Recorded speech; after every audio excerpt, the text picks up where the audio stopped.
میرے محبوب کریم علیہ الصلوۃ والسلام نے فرمایا اللہ پہ بھروسہ رکھ کے سویرے نکل جانا رزق کی تلاش میں۔ کس پہ بھروسہ رکھنا ہے؟ نکلنا تمہارے ذمے ہے، یہ نہ کہنا کہ گھر بیٹھوں گا تو یہیں آئے گا، نکلنا تمہاری ذمہ داری ہے، جتنی ذمہ داری ہے وہ پوری کرنا۔ اللہ پہ بھروسہ کر کے نکل جانا تمہاری ذمہ داری ہے، رب کا ذمہ ہے تمہیں رزق دینا، وہ ضرور تمہیں رزق پہنچائے گا۔ یا رسول اللہ صلی اللہ علیہ وسلم کس طرح پہنچے گا؟ تو ذرا حضور کے لفظوں کا حسن بھی دیکھیے۔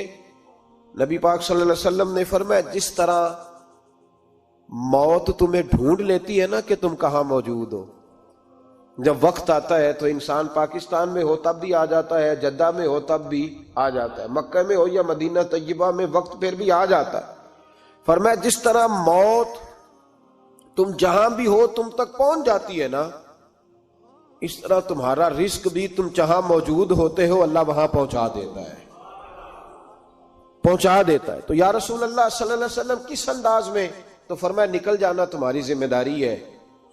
فرمایا سویرے پرندے بھی نکل جاتے ہیں اور شام کو جب لوٹتے ہیں تو اللہ انہیں پیٹ بھر کے روزی عطا فرماتا ہے، حالانکہ ان کو نہیں پتا ہوتا ہمارا کارخانہ کہاں ہے، ہم نے کہاں جا کے مزدوری کرنی ہے، ان کو نہیں پتا ہوتا کہ ہمارا دفتر کہاں ہے، ہم نے کس آفس میں بیٹھنا ہے، ان کو نہیں پتا ہوتا کہ ہم نے کہاں جا کے مال خریدنا ہے اور کہاں سے ہم نے پھر اس کو دوبارہ بیچنا ہے، انہیں خبر نہیں ہوتی۔ اللہ پہ بھروسہ کر کے نکل جاتے ہیں۔ نکلنا تو تیرے ذمہ ہے کہ نہیں؟ فرمایا وہ تو ڈیوٹی کر، شام کو اللہ جو رب پرندوں کو روزی دیتا ہے وہ تجھے بھی عطا فرمائے گا۔ ایک بات اپنے ذہن میں یاد رکھ لیں، رٹ لیں کہ جو میرے لیے بہتر تھا میرے رب نے مجھے دے دیا ہے، تو بات ختم ہو گئی۔ بس وصل اچھا ہے نہ فراق اچھا ہے، یار جس حال میں رکھے وہی حال اچھا ہے۔ بس جو میرے حق میں بہتر تھا میرے رب نے مجھے، مسئلہ یہ ہے کہ تو اس پہ راضی ہونے کو تیار نہیں۔ حضرت علی کرم اللہ تعالی وجہ الکریم نے میرے نبی پاک کی ایک حدیث بیان کی ہے، اور جناب علی جب یہ حدیث بیان کیا کرتے تھے تو حضرت مجاہد فرماتے ہیں یوں لگتا تھا کہ جیسے حضرت علی ہمیں ہر پریشانی سے نکال رہے ہیں۔ مولا علی شیر خدا رضی اللہ تعالیٰ عنہ فرماتے ہیں کہ مجھے میرے نبی پاک صلی اللہ علیہ وسلم نے ایک طریقہ دیا تھا ٹینشن فری ہونے کا۔ آپ فرماتے ہیں مجھے تو بڑا راس آیا ہے، تم بھی اگر کر لو گے تو تمہیں بھی فائدہ دے گا۔ کہا وہ کیا؟ حضرت علی کہنے لگے محبوب علیہ السلام نے فرمایا تھا لوگو تم اللہ کے دیے ہوئے تھوڑے رزق پہ راضی ہو جاؤ، وہ تمہاری تھوڑی عبادت سے تم سے راضی ہو جایا کرے گا۔ بس تم 2 نفل بھی پڑھو گے تو اللہ راضی ہو جائے گا، تم 1 رکوع بھی سویرے اٹھ کے پڑھو گے تو وہ راضی ہو جائے گا، وہ تمہارے 313 درود شریف سے راضی ہو جائے گا، تم اس کے دیے ہوئے تھوڑے رزق سے راضی ہو جاؤ۔ ٹینشن اس لیے ہوتی ہے کہ ہم راضی نہیں جو اس نے ہمیں دیا ہے۔ وہ حل میں مزید کی جو دوڑ ہے نا، حل میں مزید کی، بے قدرہ کچھ قدر نہ جاتی، کیتی خوب تسلی ہو، دنیا دار پجاری زردے، کتیاں دے گل ٹلی ہو، بک بک روشن اکھیاں تکیو ویکھ حویلی کلی ہو، تے کوچ نصیر اساں جد کیتی پہ جانی تھر تھلی ہو۔ تو یاد رکھیں یہ جو ہے نا مصیبت کے مال آ کیوں نہیں رہا، وہ سامنے والا پلاٹ میرے گھر کے سامنے ہے گھر کے سامنے، پر رجسٹری میرے نام کیوں نہیں؟ یہ مصیبت سانس نہیں لینے دیتی۔ موٹر سائیکل کھڑی کرتا ہے نا جب آ کے دکان سے روٹی کھانے آتا ہے، دفتر سے گھر آتا ہے، کاروبار سے آتا ہے، تو جہاں موٹر سائیکل کھڑی کرتا ہے وہ ٹینشن بڑی ہے کہ کبھی میری ہو جائے نا یہ والی جگہ بھی، تو میں یہاں بھی بورڈ لگاؤں اپنے نام۔ اس نے مالی پریشانی پیدا کی۔ تو جس حال میں ہے، چونکہ تو نے اپنا یہ حال خود نہیں بنایا، جس نے بنایا ہے وہ بڑا بہتر جانتا تھا کہ تو اسی حال میں اسے اچھا لگتا ہے۔ تو اسے اسی حال میں، ایک بزرگ تھے تو ان کی طبیعت بڑی علیل ہو گئی، بیمار ہو گئے، تو اللہ نے آزمائش دی تو کیڑے پڑ گئے وجود میں۔ ایک کیڑا یہاں سے کھا رہا تھا، اللہ والے بڑے راضی رہتے ہیں اس کی رضا پہ، تو کیڑا یہاں کھا رہا تھا تو نیچے گر گیا، تو بابا جی نے اٹھا کے پھر وہاں رکھ لیا، کہنے لگے جب اس نے تیری ڈیوٹی مجھے کھانے کی لگائی ہے تو میں اس بات پہ راضی ہوں تو نیچے کیوں گرتا ہے؟ بس ٹھیک ہے کھا، جب اس نے تجھے ڈیوٹی جو تیری لگائی ہے۔ سالبہ بن عبد الرحمن ایک صحابی تھے، سالبہ غالباً، نبی پاک صلی اللہ علیہ وسلم کی خدمت میں آئے، کہنے لگے یا رسول اللہ صلی اللہ علیہ وسلم غربت بڑی ہے، میرے لیے دعا کریں اللہ زیادہ مال دے۔ تو محبوب صلی اللہ علیہ وسلم نے فرمایا تو جس حال میں اچھا ہے وہ تیرے لیے بہتر ہے، جس میں تو ہے وہی حال تیرے لیے، فرمایا تو جس حال میں ہے نا وہ حال تیرے لیے بہتر ہے، اسی میں رہ۔ کہ نہیں حضور دعا کرے، فرمایا سال بعد تو باز آ جا، حضور دعا کرے، فرمایا تو باز آ جا، 2-3 دفعہ کہا، ضد کی، محبوب نے فرمایا جا پھر اللہ تجھے زیادہ پیسے دے گا۔ چند بکریاں خریدی، اتنی برکت ہوئی کہ بکریوں کے ریوڑ بن گئے، پھر کچھ بکریاں بیچ کے گائے خرید لی، ان کے بھی ریوڑ ہو گئے، پھر کچھ اونٹ اونٹنیاں لے لی، ریوڑ ہی ریوڑ۔ پہلے 5 وقت مسجد میں آتے تھے، اب فجر اور عشاء رہ گئی۔ پھر مال زیادہ ہوا تو مدینے شہر میں کوئی جگہ ہی نہیں، مدینے سے باہر حویلی خریدی، پھر جمعہ ہی رہ گیا، جمعے کے جمعے آتے۔ زکوٰۃ کا حکم آیا، میرے نبی کریم علیہ السلام نے حضرت ابو ہریرہ کو بھیجا، فرمایا جا اسے کہہ تیری زکوٰۃ بنتی ہے 2.5%۔ سالبہ کے پاس حضور نے پیغام بھیجا، پہلے تو کہا تیرے لیے بہتر نہیں مال، جب اصرار کیا تو بڑی برکت ہو گئی، بڑا آیا تو فرمایا زکوٰۃ دے، 2.5% زکوٰۃ ہے۔ اب جب سوچا کہ 5 اونٹوں پہ ایک بکری جائے گی اور بڑا سارا مجھے دینا پڑے گا، اب جب غور کیا تو یہ تو نہ کہا کہ میں نہیں دیتا۔ حضرت ابو ہریرہ سے کہنے لگے نبی کریم علیہ السلام کی خدمت میں عرض کرنا کہ میں خود آؤں گا۔ حضرت ابو ہریرہ نے آ کے عرض کی یا رسول اللہ صلی اللہ تعالی علیہ وسلم، حضور وہ کہتے تھے میں خود آؤں گا، تو کہتے ہیں محبوب نے ٹھنڈی سانس لی، فرمایا اسے کہا تھا کہ تیرے لیے مال بہتر نہیں، اب ہلاک ہو گیا، ہائے افسوس ہلاک ہو گیا۔ ان کو بھی تھوڑی دیر کے بعد احساس ہوا کہ یہ میں نے کیا کیا، نبی پاک کو ہی کہہ دیا نہیں ہے، حضور کو کہہ دیا بعد میں آؤں گا۔ اب دوڑے آئے، عرض کی حضور میں سارا کچھ لے کے آیا ہوں، قبول کر لیں۔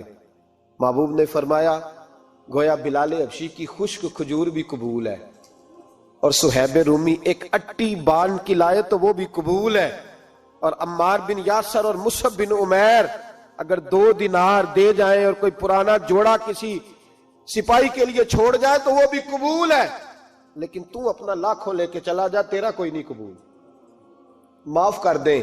فرمایا جا معاف کیا، پر پیسے لے کے نہ آنا۔ اگلے سال پھر آئے، بندے ہوئے ہاتھ ہیں، محبوبہ میں دولت کا کیا کروں گا، آگ لگانی ہے، قبول کر لیں۔ فرمایا تو لے جا، تیرا نہیں قبول، گرا جو ان کی نگاہ سے وہ سنبھل نہیں سکتا۔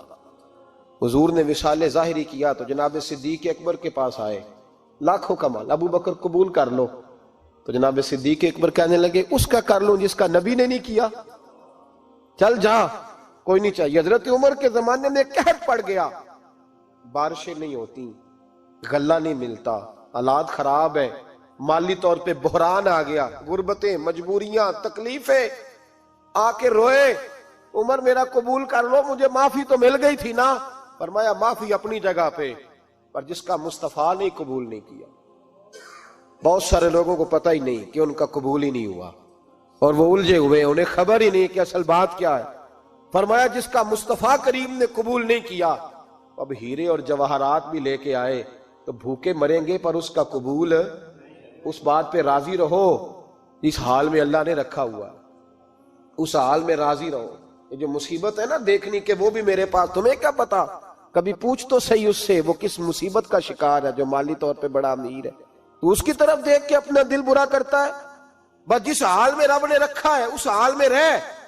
حضرت عثمان غنی کے زمانے میں تو وہ وصال کر گئے، لیکن بھائی تو جس حال میں تیرا رب تجھے رکھتا ہے اس حال میں رہ، تیری مالی پریشانیاں ختم ہو جائیں گی۔ اور پھر مالی پریشانیوں کے کچھ اور اسباب بھی ہیں۔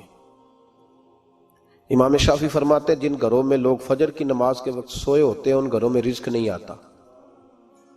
آپ فرماتے ہیں فجر کا وقت اللہ کے دینے کا وقت ہے، اس وقت اللہ بانٹتا ہے۔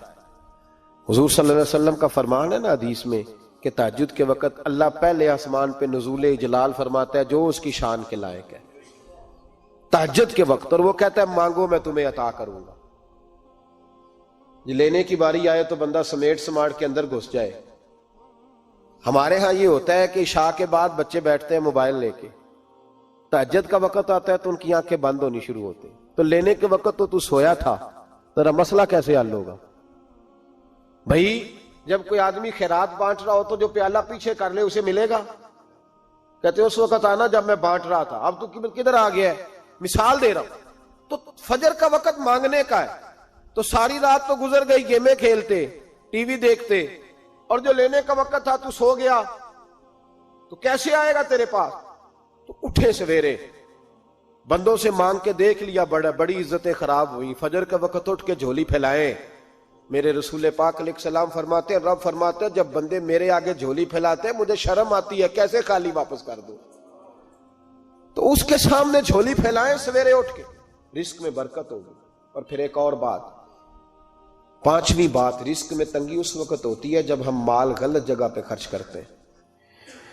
اللہ مال دیتا ہے اپنے فضل سے، اور جب ہم اسے ضائع کریں، مثال دیتا ہوں، میرے پاس ایک شخص نے آ کے کہا حضرت جی بچی کی شادی ہے، یا میرا گھر میں کوئی بیمار ہے، یا بڑی آزمائش ہے، 10,000 کی ضرورت ہے، میں نے تھما دیا اس کو، پھر مجھے بعد میں پتا چلا کہ وہ تو عیاشی کر رہا ہے پیسوں سے، وہ تو چلا گیا کہیں گھومنے اور فلاں ہوٹل میں، مہنگے ہوٹل میں بیٹھ کے کھانا کھا لیا، تو میرے دل پہ کیا گزرے گی اس شخص کے بارے میں؟ بلا مثال و بلا تشبیہ سمجھانے کے لیے اللہ نے مال دیا فضل سے، اور اگر عیاشیوں میں لگا دیا۔ صوفیاء فرماتے ہیں کہ اگر ایک دھیلا تو حرام جگہ پہ خرچ کرے نا، ایک دھیلا، تو 1,00,000 دینار کی برکت تیرے گھر سے اٹھ جاتی ہے، ایک دھیلا حرام جگہ پہ۔ یہ جو گویوں پہ پیسے پھینکتے ہو حلال ہے؟ چلیں بینڈ باجا تو شادی پہ آپ نے اپنی مرضی سے بند کرنا ہے یا بجانا ہے، لیکن گویوں پہ جو پیسے پھینکتے ہو جائز ہے؟ بولے تو وہ پھر کہتے روتے ہیں بعد میں لوگ کہ پتہ نہیں کیا ہوا، شادی کے بعد پیچھے پیچھے آئے۔ تو میں نے کہا شادی کے بعد اس لیے پیچھے پیچھے ہاتھ ہو گیا کہ شرابیں بڑی پی گئی، شادی پہ تباہی بڑی اتری، تو پھر اللہ کی رحمت ناراض ہو گئی۔